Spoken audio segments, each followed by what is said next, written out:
Hello everyone, this is Neha and welcome to our channel teaching exams. Friends, आज के video में हम बात करेंगे सीटेट सितंबर 2016 के ईवीएस के 30 क्वेश्चंस की, जो कि होंगे प्राइमरी लेवल के। तो चलिए स्टार्ट करते हैं अपने पहले क्वेश्चन से। हमारा पहला क्वेश्चन है, पर्यावरण अध्ययन की अपनी कक्षा में समूह क्रियाकलाप का निर्माण करते हुए आप निम्नलिखित विचारों में से किनका ध्यान रखेंगे। पॉइंट ए, बच्चों की रुचियों का ध्यान हो। पॉइंट बी, लड़कों और लड़कियों को समान रूप से रुचिकर लगे। पॉइंट सी, इसमें मूल्यवान सामग्री लगी हो। पॉइंट डी, सभी धार्मिक और सांस्कृतिक पृष्ठभूमि के बच्चों को रुचिकर लगे। तो हमें बताना है इनमें से कौन कौन से पॉइंट सही हैं। तो पर्यावरण अध्ययन की अपनी कक्षा में समूह क्रियाकलाप का निर्माण करते हुए आप निम्नलिखित विचारों में से किनका ध्यान रखेंगे। बच्चों की रुचियों का ध्यान हो, सही है। लड़कों और लड़कियों को समान रूप से रुचिकर लगे, तो सही है। इसमें मूल्यवान सामग्री लगी हो, तो ये गलत हो जाएगा। पॉइंट डी, सभी धार्मिक और सांस्कृतिक पृष्ठभूमि के बच्चों को रुचिकर लगे, तो पॉइंट ए, बी और डी हमारा सही हो जाता है। ऑप्शन नंबर 2 हमारा अगला क्वेश्चन है, निम्नलिखित सभी कथन पर्यावरण अध्ययन में सामूहिक रूप से क्रियाकलापों में संलग्न शिक्षकों और विद्यार्थियों के पक्ष में तर्क प्रस्तुत करते हैं, केवल एक कथन को छोड़कर।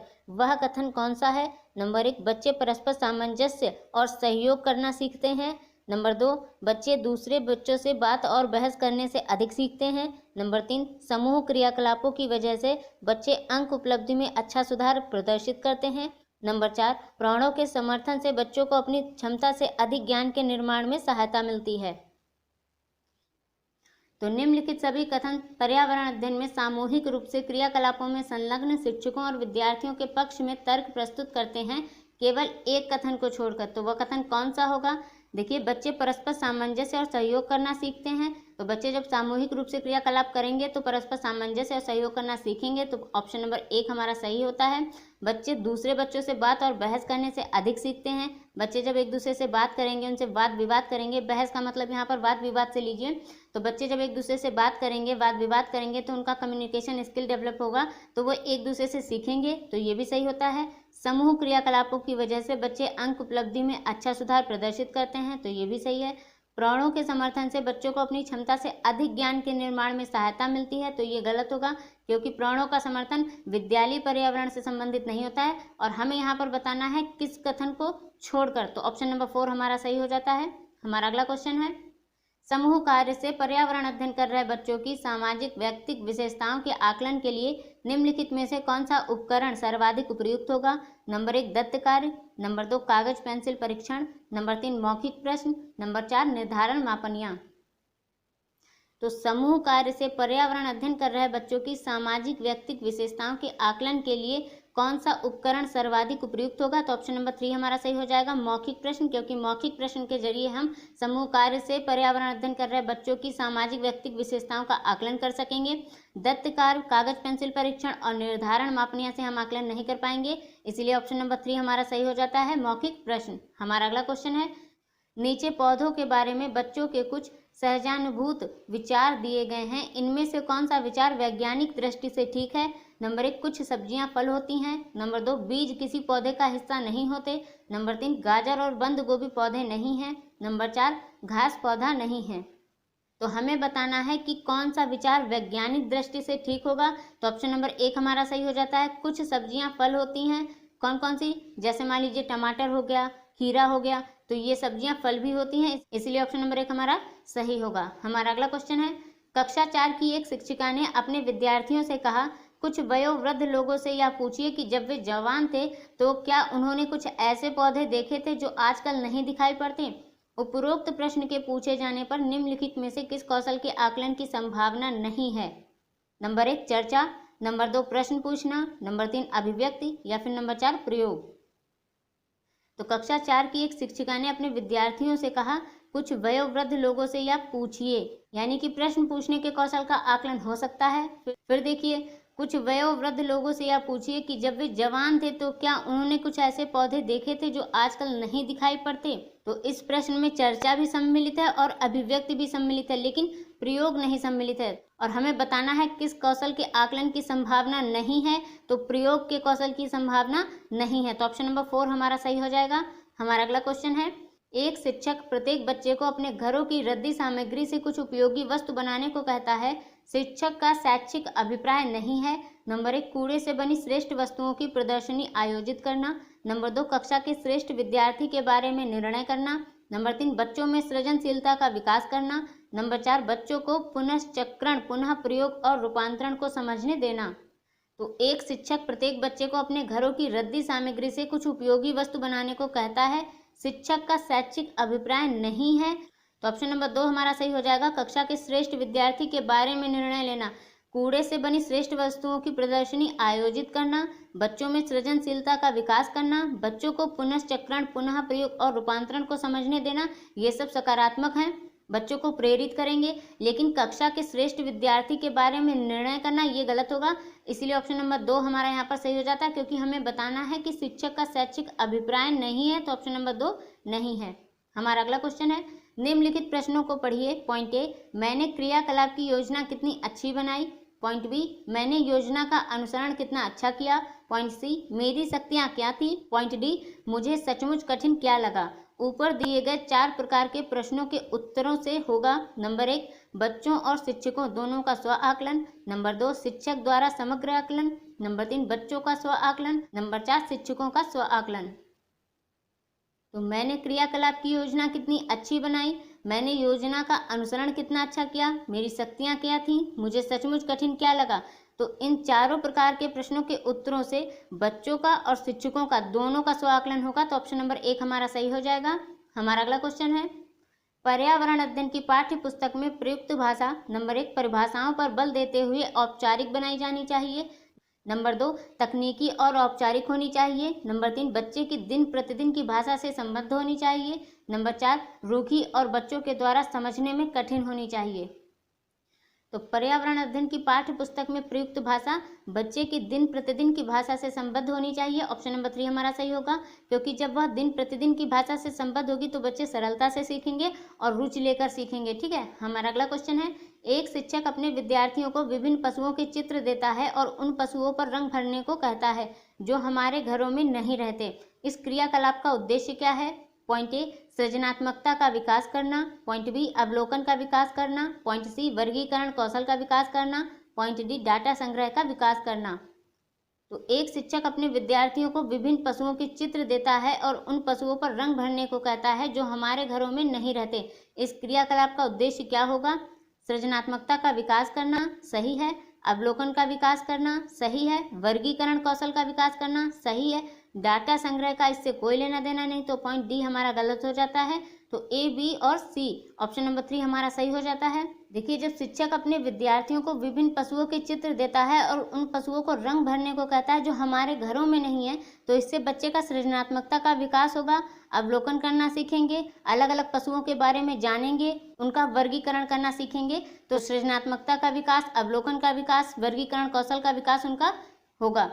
हमारा अगला क्वेश्चन है, पर्यावरण अध्ययन के पाठ्यक्रम जिसे 6 उप विषयों के चतुर्दिक निर्मित किया गया है में पौधे और पशु को जानबूझकर परिवार और मित्र उप विषय के अंतर्गत सम्मिलित किया गया है। इसके लिए निम्नलिखित में से एक कारण को छोड़कर से सभी कारण हो सकते हैं। वह एक कारण कौन सा है। नंबर 1 विद्यार्थियों को विज्ञान के दृष्टिकोण से पौधों और पशुओं को समझने में सक्षम बनाना। नंबर 2 सामाजिक और सांस्कृतिक संदर्भ में पौधों और पशुओं के स्थान निर्धारित करने में विद्यार्थियों को सहायता करना। नंबर 3 इस बात को उभारना कि किस प्रकार मनुष्य एक दूसरे से घनिष्ठ संबंधों को साझा करते हैं। नंबर 4 इस बात को उभारना कि किस प्रकार कुछ समुदायों के जीवन और आजीविकाएं विशेष पशुओं या पौधों से घनिष्ठ रूप से जुड़े हैं। देखिए, बात पौधे और पशु को जानबूझकर परिवार और मित्र उप विषय के अंतर्गत सम्मिलित किया गया है, तो ऑप्शन नंबर 1 हमारा सही हो जाता है। विद्यार्थियों को विज्ञान के दृष्टिकोण से पौधों और पशुओं को समझने में सक्षम बनाना, विज्ञान के दृष्टिकोण से नहीं। सामाजिक और सांस्कृतिक संदर्भ में पौधों और पशुओं के स्थान निर्धारित करने में विद्यार्थियों की सहायता करना। इस बात को उभारना कि किस प्रकार मनुष्य एक दूसरे से घनिष्ठ संबंधों को साझा करते हैं। इस बात को उभारना कि किस प्रकार कुछ समुदायों के जीवन और आजीविकाएं विशेष पशुओं या पौधों से घनिष्ठ रूप से जुड़े हैं। तो ये सब सही हो जाते हैं क्योंकि पौधे और पशुओं को परिवार और मित्र से जोड़ा गया है। यहाँ पर बताया जा रहा है विज्ञान के दृष्टिकोण से, तो ये गलत होगा। तो ऑप्शन नंबर 1 हमारा सही हो जाता है क्योंकि पूछा है निम्नलिखित में से किसी एक कारण को छोड़कर, तो ऑप्शन नंबर 1 हमारा सही हो जाता है। हमारा अगला क्वेश्चन है, पर्यावरण अध्ययन के शिक्षण अधिगम में सर्वेक्षण का उद्देश्य है। पॉइंट ए, समुदाय के साथ अन्योन्य क्रिया का अवसर प्रदान करना। पॉइंट बी, बच्चों को विभिन्न लोगों के प्रति संवेदनशील बनाना। पॉइंट सी, सूचना को प्रत्यक्ष प्राप्त करने का अवसर प्रदान करना। पॉइंट डी, आकलन के एक अवसर के रूप में इनका उपयोग करना। उपरोक्त में से कौन से सही हैं? तो पर्यावरण अध्ययन के शिक्षण अध्ययन में सर्वेक्षण का उद्देश्य क्या होता है? समुदाय के साथ अन्योन्य क्रिया का अवसर प्रदान करना, तो ये सही है। बच्चों को विभिन्न लोगों के प्रति संवेदनशील बनाना, तो ये सही है। सूचना को प्रत्यक्ष प्राप्त करने का अवसर प्रदान करना, सही है। आकलन के एक अवसर के रूप में इनका उपयोग करना, तो ये भी सही है। ऑप्शन नंबर 2 हमारा सही होगा, ए, बी, सी और डी। हमारा अगला क्वेश्चन है, शिक्षक द्वारा प्रदर्शित एक कटोरे में पानी उबालने और उसका वाष्पीकरण हो जाने के प्रयोग को देखने के बाद 7 से 8 वर्ष के बच्चों के द्वारा दिए गए उत्तर इस प्रकार हैं। पानी गुम हो गया, कटोरे ने पानी सोख लिया, आग ने पानी पी लिया, भगवान ने पानी पी लिया। तो क्वेश्चन है, ये उत्तर बच्चों और उनके विचारों के बारे में क्या बताते हैं? नंबर 1, वाष्पीकरण के बारे में बच्चों के विकल्पी विचार हैं। नंबर 2, बच्चों के उत्तर तर्कसंगत नहीं हैं। नंबर 3, बच्चों की सोच गलत है। नंबर 4, बच्चे अच्छा अवलोकन नहीं कर पाते। तो यहाँ देखिए हर बच्चे का अलग अलग जवाब है, तो ऑप्शन नंबर 1 सही हो जाएगा। वाष्पीकरण के बारे में बच्चों के विकल्पी विचार हैं। हमारा अगला क्वेश्चन है, शिक्षक को इन उत्तरों का सामना किस प्रकार करना चाहिए? नंबर 1, बच्चों को बता दें कि वे गलत हैं। नंबर 2, जल चक्र का एक मानक चार्ट प्रदर्शित करें। नंबर 3, वाष्पीकरण की परिभाषा दें और बच्चों को उसे याद रखने के लिए कहें। नंबर 4, उनके विचारों तक पुनः पहुंचने के लिए एक चर्चा प्रारंभ करें। तो शिक्षक को इन उत्तरों का सामना किस प्रकार करना चाहिए? बच्चों को बता दें कि वे गलत हैं, इससे बच्चे हतोत्साहित हो जाएंगे, तो ऑप्शन नंबर 1 हमारा गलत हो जाएगा। वाष्पीकरण की परिभाषा दें और बच्चों को उसे याद रखने के लिए कहें, तो याद करना हमारा निगेटिव वर्ड होता है, तो ऑप्शन नंबर 3 भी गलत हो जाएगा। उनके विचारों तक पुनः पहुंचने के लिए एक चर्चा प्रारंभ करें, तो ये प्रभावशाली नहीं होगा चर्चा, तो ऑप्शन नंबर 4 भी हमारा गलत हो जाता है। शिक्षकों को इन उत्तरों का सामना किस प्रकार करना चाहिए? जल चक्र का एक मानक चार्ट प्रदर्शित करें, ऑप्शन नंबर 2 हमारा सही हो जाएगा। जब जल चक्र का एक मानक चार्ट आप बच्चों के सामने प्रदर्शित करेंगे और बच्चे उसे देखकर वाष्पीकरण की प्रक्रिया को सरलता से समझ सकेंगे, इसीलिए ऑप्शन नंबर 2 हमारा सही हो जाएगा। हमारा अगला क्वेश्चन है, वाष्पीकरण विषय पर बच्चों की विविध सोच का आकलन करने के लिए निम्नलिखित में से कौन सा प्रश्न एक नमूना हो सकता है? नंबर 1, जल चक्र के 5 लाभ लिखिए। नंबर 2, क्या होता यदि जल चक्र होता ही नहीं? नंबर 3, जल चक्र के क्रम के सोपानों की सूची बनाएं। नंबर 4, जल चक्र का आरेख बनाइए और उसे नामित कीजिए। तो यहाँ पर वाष्पीकरण विषयों पर बच्चों की विविध सोच का आकलन करना है, तो ऑप्शन नंबर 2 सही हो जाएगा। जल चक्र के 5 लाभ लिखिए, तो ये तो सीमित आंसर हो जाएगा। जल चक्र के क्रम के सोपानों की सूची बनाएं, जल चक्र का आरेख बनाइए और उसे नामित कीजिए। तो सबसे प्रभावशाली होगा क्या होता यदि जल चक्र होता ही नहीं। इसमें बच्चों की विविध सोच का आकलन कर सकते हैं, क्योंकि हर एक बच्चे का जवाब उनकी सोच पर आधारित होगा, उनकी अपनी अभिव्यक्ति होगी, इसीलिए ऑप्शन नंबर 2 हमारा सही होगा। हमारा अगला क्वेश्चन है, निम्नलिखित में से कौन से राज्य जम्मू और कश्मीर के पड़ोसी राज्य हैं? Number 1, Himachal Pradesh Uttarakhand. Number 2, Himachal Pradesh Punjab. Number 3, Himachal Pradesh Uttar Pradesh. Number 4, Uttarakhand Rajasthan. तो कौन से राज्य जम्मू और कश्मीर के पड़ोसी राज्य हैं? तो ऑप्शन नंबर 2 सही हो जाएगा, हिमाचल प्रदेश और पंजाब। हमारा अगला क्वेश्चन है, प्रत्येक स्थान के नाम के साथ उस क्षेत्र में बनाए जाने वाले सामान्य घरों के सही विवरण का मिलान कीजिए। स्थान दिए गए हैं और घर में ऑप्शन दिए गए हैं, हमें सही मिलान करना है। तो मनाली, राजस्थान, असम और लद्दाख। तो मनाली में किस प्रकार के घर होते हैं?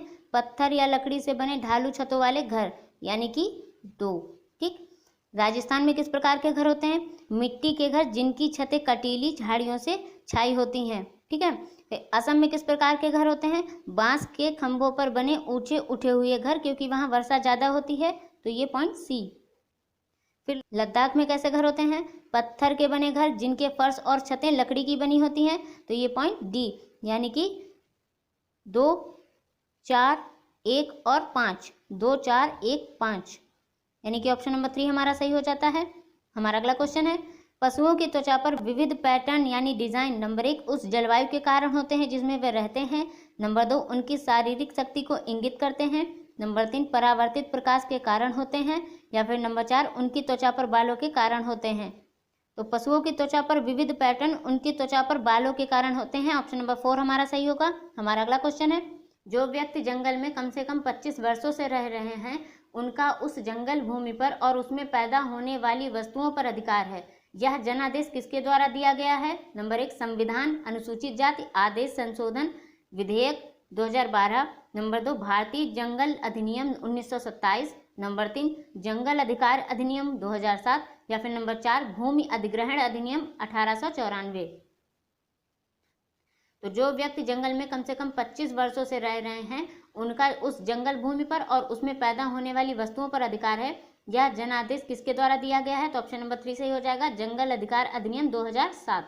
हमारा अगला क्वेश्चन है, निम्नलिखित में से मच्छरों द्वारा फैलने वाले रोगों का समुच्चय कौन सा है? नंबर 1 मियादी बुखार, हैजा, चिकनगुनिया।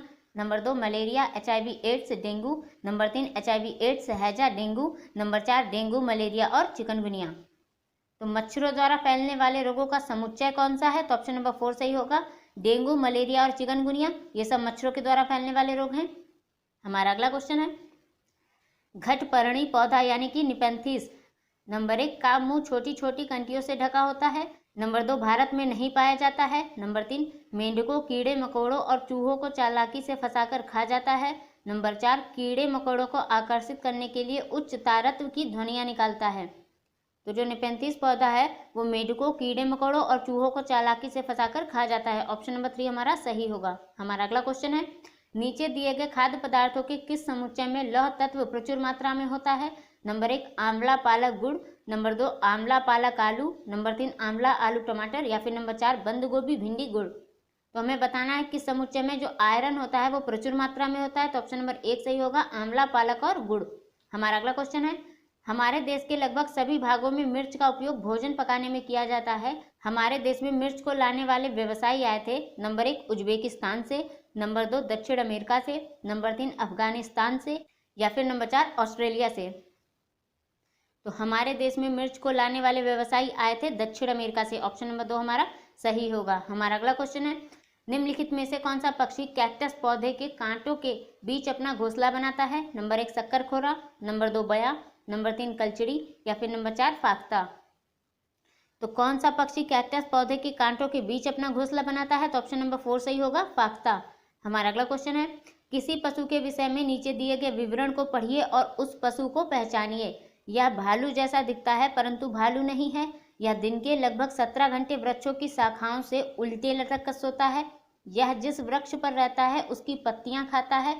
यह लगभग 40 वर्षों तक जीवित रहता है। नंबर 1 लंगूर। Number 2 chimpanzee. नंबर 3 पैंडा या फिर नंबर 4 स्लॉथ। तो जो स्लॉथ होता है वो भालू जैसा दिखता है परंतु भालू नहीं है। यह दिन के लगभग 17 घंटे वृक्षों की शाखाओं से उल्टे लटक कर सोता है और जिस वृक्ष पर रहता है उसकी पत्तियां खाता है और लगभग 40 वर्षों तक जीता है। तो ऑप्शन नंबर 4 सही होगा, स्लॉथ। हमारा अगला क्वेश्चन है, नीचे दिए गए जीवों के समूहों में से किनकी दृष्टि श्रेष्ठ होती है तथा वे मनुष्यों की तुलना में 4 गुनी अधिक दूरी की वस्तुओं को देख सकते हैं?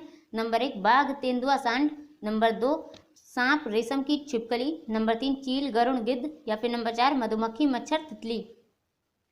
तो जीवों का कौन सा समूह जिनकी दृष्टि श्रेष्ठ होती है और वे मनुष्यों की तुलना में 4 गुनी अधिक दूरी की वस्तुओं को देख सकते हैं? तो ऑप्शन नंबर 3 हमारा सही होगा, चील, गरुड़ और गिद्ध। हमारा अगला क्वेश्चन है, नीचे दिए गए खेती करने के विवरण को पढ़िए और इस ढंग की पहचान कीजिए।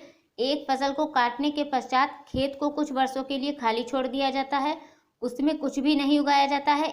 इस भूमि में बांस या अन्य खरपतवार जो भी कुछ उग जाता है उन्हें उखाड़ा नहीं जाता, काटकर जला दिया जाता है। यह राख भूमि को उर्वर बनाती है।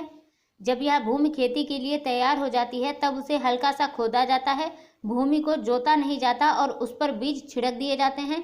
तो ये कौन सी खेती होती है? सहकारी खेती, झूम खेती, सीढ़ी नुमा खेती या फिर सिंचाई खेती। तो जिस फसल को काटने के पश्चात खेत को कुछ वर्षों के लिए खाली छोड़ दिया जाता है, उसमें कुछ भी नहीं उगाया जाता, इस भूमि में बांस या अन्य खरपतवार जो भी कुछ उग जाता है उसे उखाड़ा नहीं जाता बल्कि जला दिया जाता है और जो राख होती है वो भूमि को उर्वर बनाती है।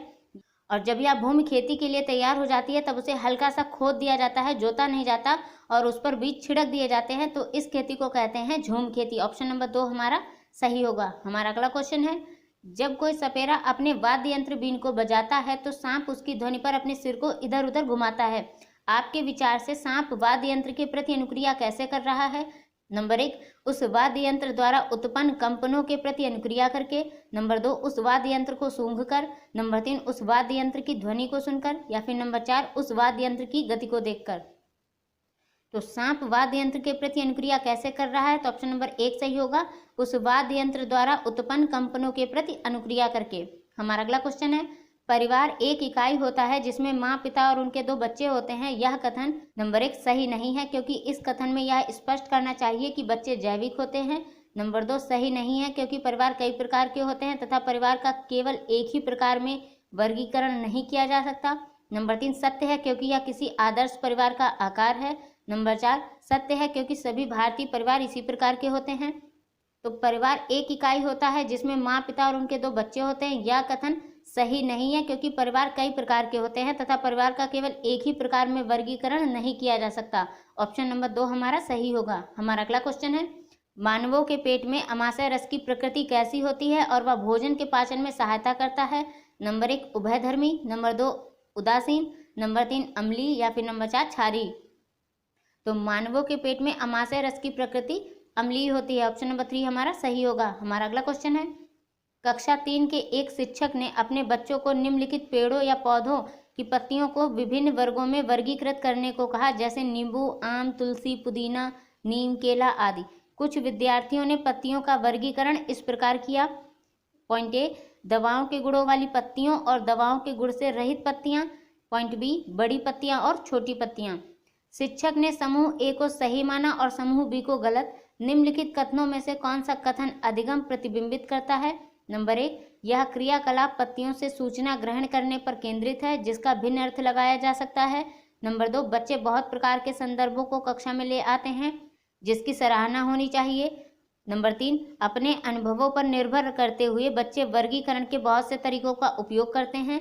नंबर 4, वर्गीकरण का कार्य बहुत विशिष्ट है और स्त्रीकृत है तथा इसका एक ही सही उत्तर होता है। तो यह क्रियाकलाप पत्तियों से सूचना ग्रहण करने पर केंद्रित है, जिसका भिन्न अर्थ लगाया जा सकता है। बच्चे बहुत प्रकार के संदर्भों को कक्षा में ले आते हैं, जिसकी सराहना होनी चाहिए। अपने अनुभवों पर निर्भर करते हुए बच्चे वर्गीकरण के बहुत से तरीकों का उपयोग कर सकते हैं। ये सब सही हो सकते हैं, लेकिन यहाँ पर शिक्षक ने समूह ए को पहले ही सही मान लिया है और समूह बी को गलत। तो ऑप्शन नंबर 4 हमारा सही हो जाएगा। वर्गीकरण का कार्य बहुत विशिष्ट और स्त्रीकृत है तथा इसका एक ही सही उत्तर होता है।